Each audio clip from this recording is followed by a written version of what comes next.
Hi, I'm Caroline Howard, a biblical counselor and certified life breakthrough coach. And I'm Chris Oneth, marriage and family therapist and executive director of Downey Counseling Associates. Welcome to Our Next Question, where we attempt to answer the questions of life through conversations in psychology and Christianity. Remember, this is a place of discovery and definitely not the final answer. Okay, we're back. It's time to party. Party? This is party? Do we have, this is a terrible question. Oh, there boy. are no bad questions. That's we have true. intro music. Mm-hmm. Yeah. Yeah. I just don't know it all the time. Is it like... It plays underneath when you guys are But it's not playing like right now, like when we plays first for come the on. first like 5 to 7 seconds. It's Yeah. fun. It does. It's very good. Everyone just choice. heard it. Yeah.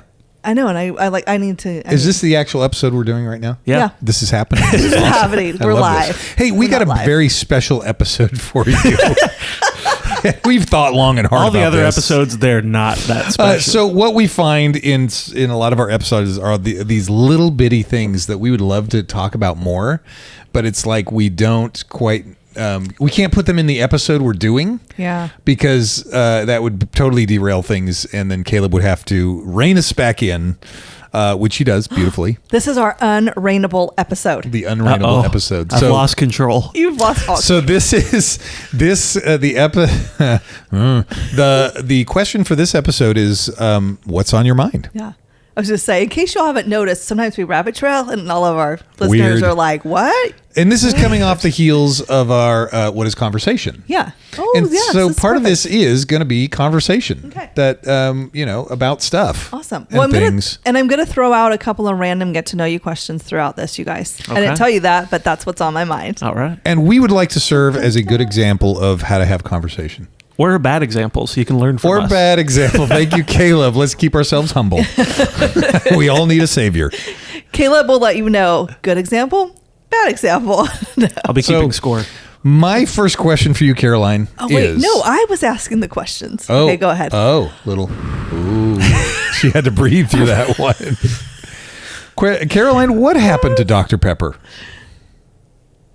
I mean, he's still there. Oh, boy. Okay.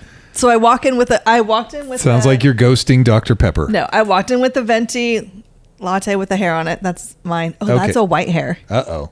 I don't know. Can we talk about that for a moment? That's Redheads don't go gray. We lose our pigment. Wow.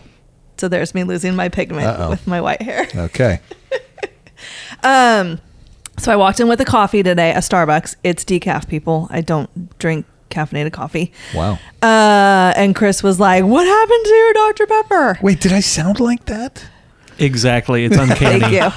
Thank you, What Caleb. happened to your Dr. Pepper? Thank you, Caleb, for backing me up. Nice. I appreciate that.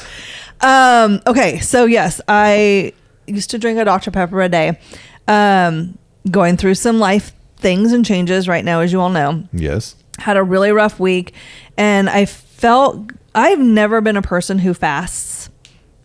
I'm intrigued by fasting. I listened to things on Yes. it. I've never actually, I've done Lent, So going through some hard times, and God was telling me, like, I need you to just pray for this person, this specific person. I need you to just pray this prayer, and I need you, like, instead of worrying about this, every time you worry, go and pray for this person. So I was Wow. doing that, but then God was like, I want to take it a step further, and I want you to fast from something. And I was like, well, what? And Dr. Pepper came up because it's something I do every day. Oh, And wow. so then it was, okay, Please don't take Dr. Pepper, every Lord. time you think you want a Dr. Pepper or you crave it, pray for this person. So, I mean, literally this was like all day because I'm worrying or wanting a Dr. Pepper. Oh, wow. So I went a whole week, and it was so easy to not get a Dr. Pepper when I was Wow. praying. Like, the amount of peace I felt, it covered my worry. And Wow. just the amount of peace that I felt from God and just spending this week and literally constant praying was life-changing for me. Amazing. But in that, I realized going to get a Dr. Pepper had become more of a habit of like, oh, I'm going to go drive this way because then I'll drive by the 7-Eleven. So it's shaping your behavior. So it was shaping my behaviors. And my week ended, and I was like, I can get a Dr. Pepper today. My week ended last Thursday. And I did, and I was like, because what I told myself was, now every time I drink a Dr. Pepper, I'll still pray for this situation. or person. I did not enjoy the Dr. Pepper. Uh-oh. And it didn't taste the same. And this was the 7-Eleven. Oh, my with favorite the syrup place. and the Yeah. okay. And so then I'm like, well, let me go to Jack in the Box and see if that Dr. Pepper. Oh, and it was good. So you were hitting all the haunts. So for 2 days That's it was hilarious. good, and it hit the spot, and I was great. And then yesterday I was like, gosh, I'm not enjoying this. And today I got one because again, it's this habit. Yeah. Like I don't even want one. It's just a habit. And Yeah. I grab one and I drink half, and I felt like total crap. And I'm like, I'm having to tell my mind and my body, you don't want this. So stop getting it. Interesting. Yeah. So I've run into situations where when I was at my peak of fitness, I would, was riding bike a lot, and every time, and this is a period in my life when I had no problem with fast food. Yeah. Except when I got into really good shape, I went from like 240 pounds down to 175 riding bike. This is probably in my late 20s. Nice. And I would ride past the fast food places, and I would almost gag because it smelled so bad. Yeah. Yeah. And it was a particular smell from a multiple different fast food locations. But that's essentially, I think what happened is, my body got so used to what was healthy and what it really needed, that when a counterfeit was offered, I was like, Yeah. crazy. Well, So, Caroline, you traded Dr. Pepper for the great physician. A to the men. Yes, That that's was exactly what I did. Yes. I saw the real doctor, and I didn't need the pepper anymore. Now, I'm not going to sit here and say, like, I'll never drink it again. I'm sure it'll come back into my life eventually. Sure. Because I'm a beverage person. My daughter told me A this the other- beverage person? My daughter was cleaning out her we were on FaceTime, and she was cleaning out her fridge, and she's pulling all these drinks out, and she's like, clearly I'm my mother's daughter. I'm a beverage person. I like water. I like tea. I like, my lattes. My daughter. I always have multiple beverages. Oh. And so now I'm just kind of in this beverage slump of like, what do I drink if I'm not drinking Dr. Pepper? Water. Water? I drink so much water already, though. That's Oh. the whole thing. I drink a ton of water every day. Okay. What does a ton constitute? Let's see. My cup is 24 ounces, and I drink at least 3 of those a day. Oh, wow. Plus this mason jar of 32 ounces with my green juice. So I drink a lot of water. There you go. And then when I'm not drinking water, I drink herbal teas that have health benefits. You're to super it. liquefied. I'm so liquefied. Most of my calories come from liquid. Okay. So I'm in a beverage slump. We'll see what happens. Well, there you have it. Okay. Yeah. Well, what's a question you have? You did say you were asking all the questions. Window or aisle seat on an airplane, you guys? Oh. Window. Always. Okay. Why? Do you have a reason why?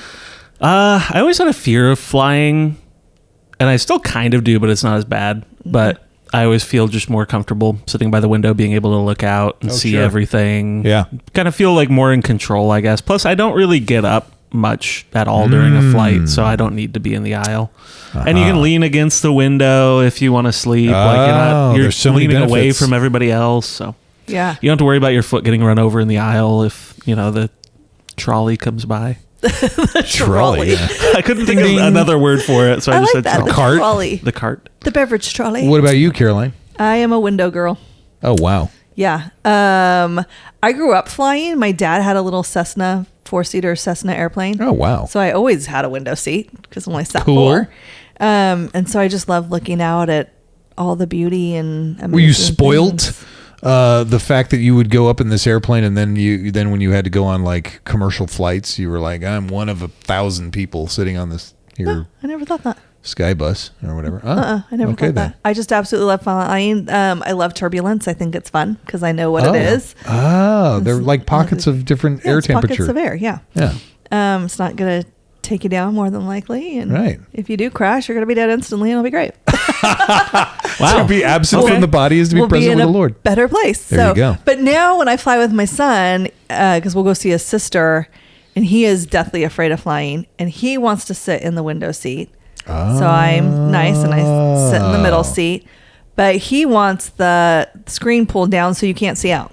Oh, wow. Wow, that That's is a not bummer. me. It needs to be He's open. missing out. Such a bum. I know. I look out the window and I'll see landmarks and stuff like that, and then I get on my phone where I have something called Gaia GPS, Wait, do you have your Wi-Fi going on the airplane when you're not supposed to? No, you can do it. No, you hook up to the airplane's Wi-Fi. Yeah. Okay. And Just so checking. it'll tell me where we are, and I'll be able to identify like bodies cool. of water, and I'm like, oh, here we are right now. Very good. So you're a window guy. No, I'm realizing when you asked this question, you asked aisle or window. You didn't give the option for middle. Who Yeah. wants the Because middle? those people must be psychopaths. Right? Or the For people sure. who really love talking deeply and getting to know people. They're the person wrong. who, if you fly Southwest, although not anymore, if you fly Southwest, you forgot to check in when you were supposed to. So Oopsie. you're like I don't know. You're the being last punished. person to board. Whoever's in the middle gets both armrests, right? Isn't that the rule? No. That's usually the rule. Really? Who's I mean, rule? it should Where did be this the come rule, from? but no, you usually have like big people on the outsides who are like still in, and you're, I usually have to sit like this if I get stuck in the middle, like Oh, yeah. arms crossed. Like, Yeah. I'm so sorry. Don't breathe. I got on an airplane one time, and I had a window seat, and there was another gentleman in my window seat, and I said, I think that's my seat. And so he was very annoyed with me, and he got up and he sat in the middle seat where he belonged, and I sat in my seat.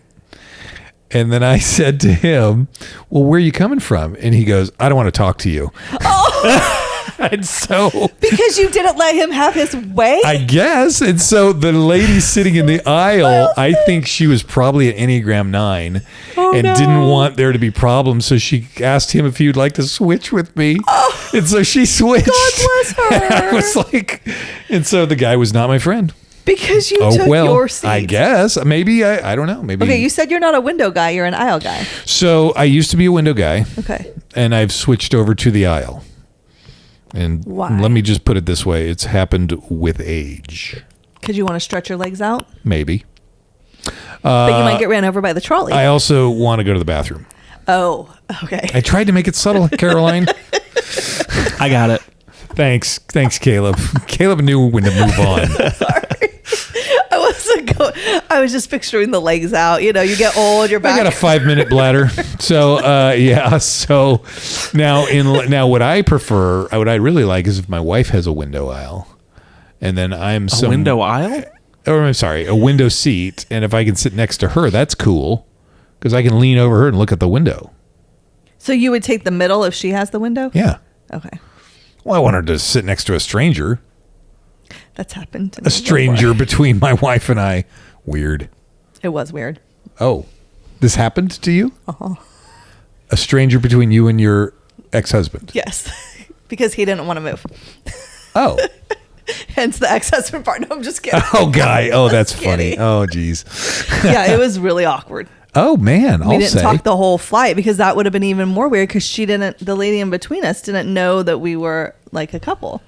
Oh, my goodness. Yeah, it was very awkward. Oh, there's a whole nother rabbit trails I could go off on that one. But that's so funny that I just said, So funny. no, I want to sit next to my wife. And then Yeah. you- And then I got like, that would be weird. And you're like, That's- that's it how is weird. marriages normally work. Anyway. it was weird. Okay, so what's another question we're talking about here? Well, it's your turn now. You don't have anything else? Spiritual warfare.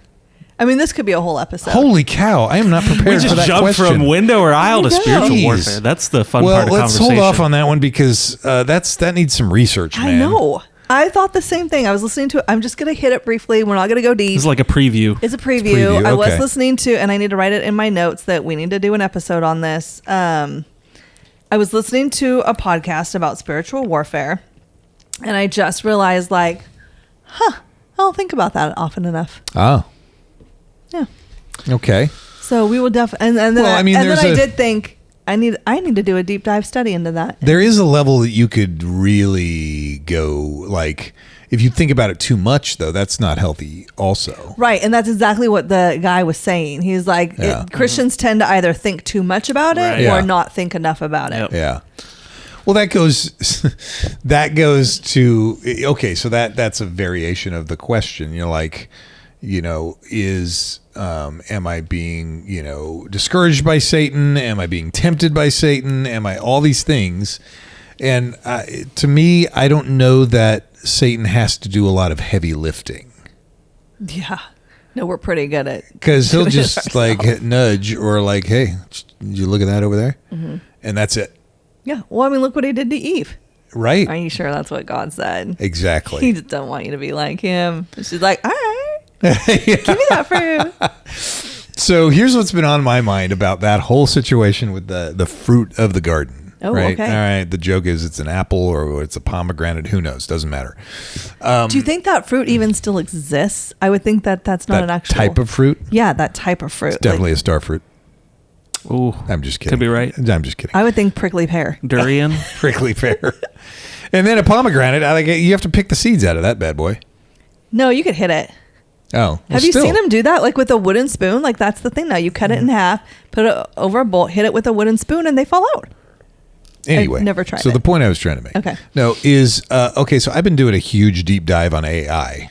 Yes, you have. Oh, this could be a whole other topic. Oh, yeah. it could be a totally another topic. Caleb and I are preview. ready. And so there's all kinds of stuff swirling around AI and how it is now exponentially, it's learning in and of itself.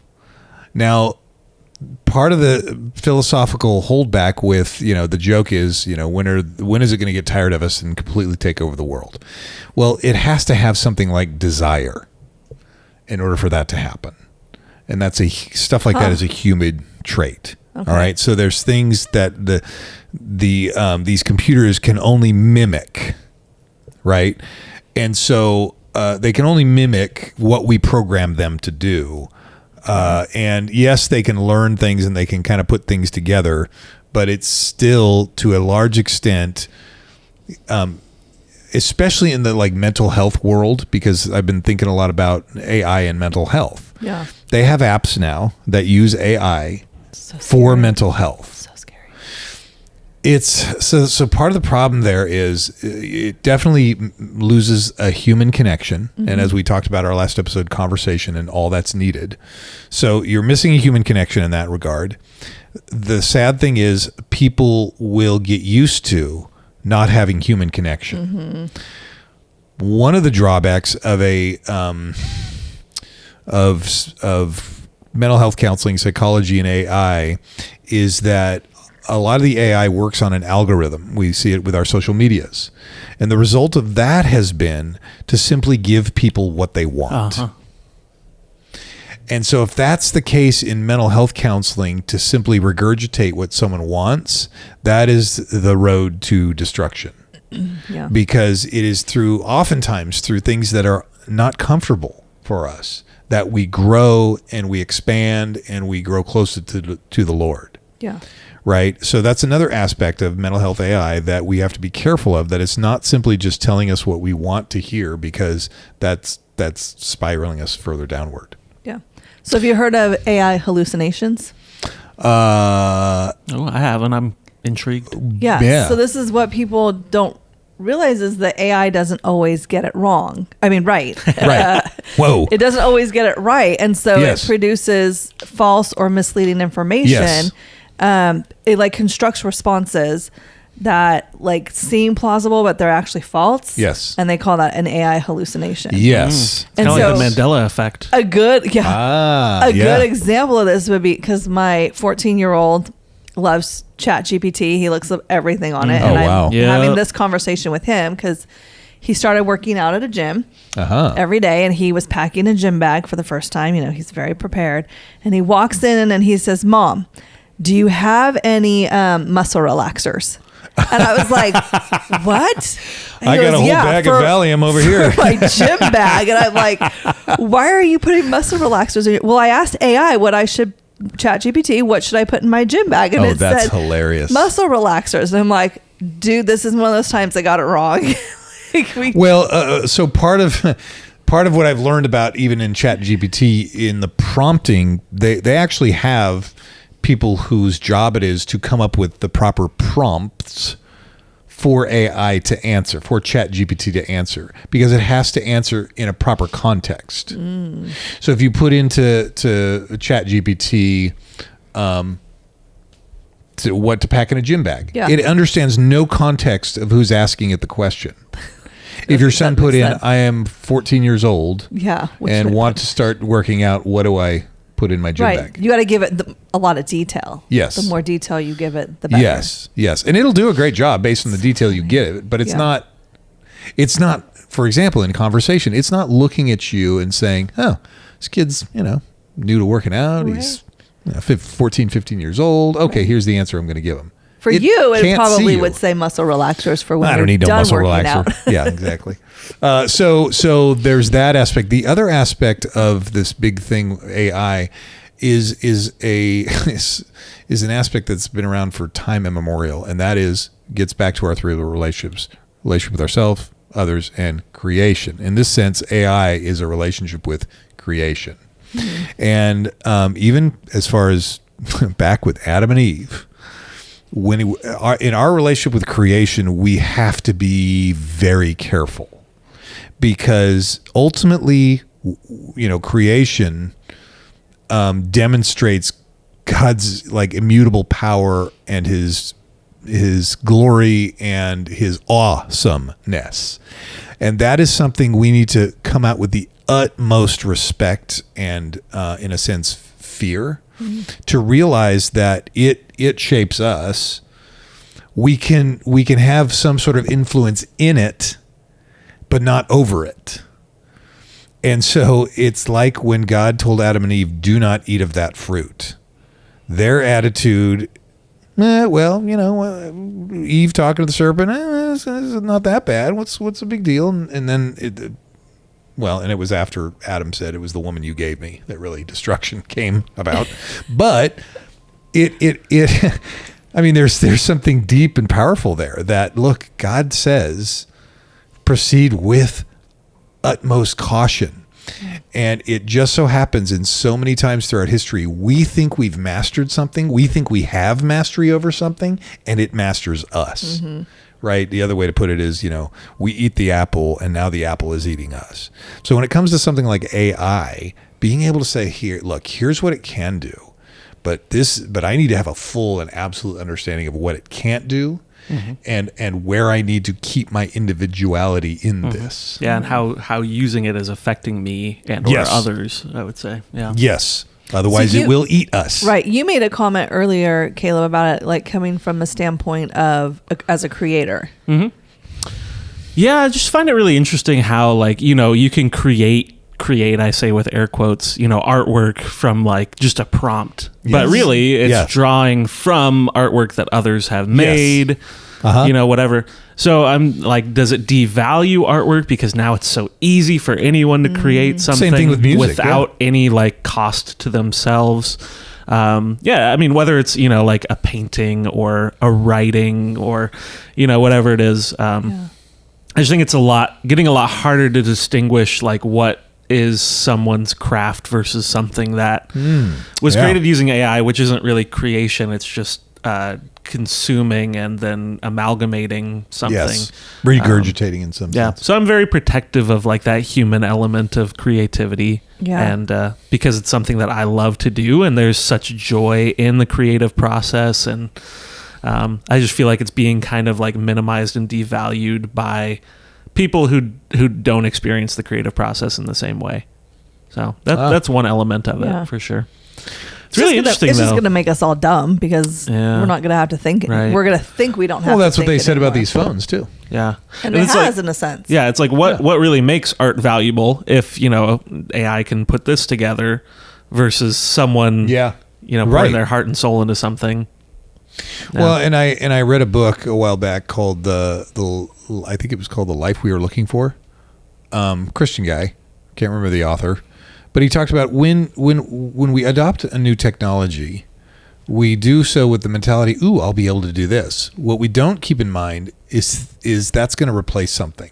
Mm-hmm. So we should have a mentality saying, "Look, I'll be able to do this, but now I won't be able to do this." So I don't have to memorize any numbers anymore. I've got a gazillion of them in here. I mean, think about how back when Caleb probably doesn't remember, back when we were younger. Oh yeah. How many phone numbers did you have memorized it was in incredible. your brain? It's amazing. Yeah. Yeah. And you're right. Now one. 2. I mean, I can start all my friends, my dad's work, my home, my grandparents, I can't tell you any of my kids' phone numbers. And that, me neither. Yeah. I can tell you my phone number from when I was 8 years old. There is a, I know, me too, 5270256. Wow. Call it. Call it. I know, 5294719. I mean, I just. Wow. And that's so good for your brain to be able to have just numerical things to like. Yeah. How has having phones affected our ability to recall and store memory because it's all held within? Right. Well, in the book, Reconnected, why can't I think of his name right now? Whitaker. Carlos Whitaker. Yep.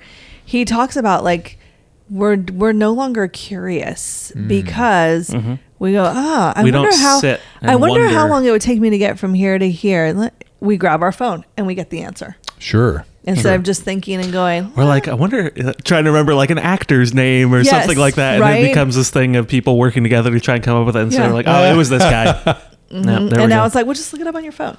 Like we'll spend like maybe 5 seconds and then we'll be like, oh, you know what? I'm just gonna look it up. It becomes like so agonizing if we like don't know it. And we're like, I need the out right now to look it up. This to me gets into then the realm of like even spiritual disciplines, and one of them being simplicity and being able to, I'm not talking about selling all our stuff and just, moving to the woods. But maybe there's moments in our life that we can experience the joy of simplicity. The other day, I have a mount for my phone on my motorcycle, and I came home from work and I went to the trailer and sitting there with my wife, and I turned to her and I said, my phone is on my motorcycle right now. And she goes, oh, so you have to go out and get it again? I'm like, yes, I do. But I didn't want to do that. And so I sat there and like 5 things ran through my head that I was like, ooh, I got to check that. And I couldn't. Yeah. And so I was like, great, I have to just be here. And we live in such a culture that is so anti-simplicity. Yeah. Right. We're constantly being sold this message of you need more, you don't have enough. Like, and then we get all these things and we're like, I can't get a handle on everything. Yes, it gets overwhelming. Anxiety ensues. And another practice is silence and solitude, which our phones have also very much helped to eliminate. Yep. Just that practice of spending time in silence, not going to distraction or whatever, or listening to something, but just like centering. Yeah. Now, for a lot of people, that's very difficult. I had a discussion in Bible study this morning about, if I spend time with myself, I get really agitated, really that's a good thing. Antsy. Yeah, and I'm saying that is the Lord telling you stuff needs to be dealt with, needs to come up. And it can get to the point where it's like, it's like getting in the hot tub where instead of being afraid of it, we're now used to it. And so then being by ourselves or being without a device is something we are we're totally okay with. In fact, we might invite and be like, oh man, I can't wait to just have quiet around me. Yeah. I feel like that's the phase of life I'm in right now, where I want that quiet. I want to hear God and like, okay, what are we working on next? Nice. Right.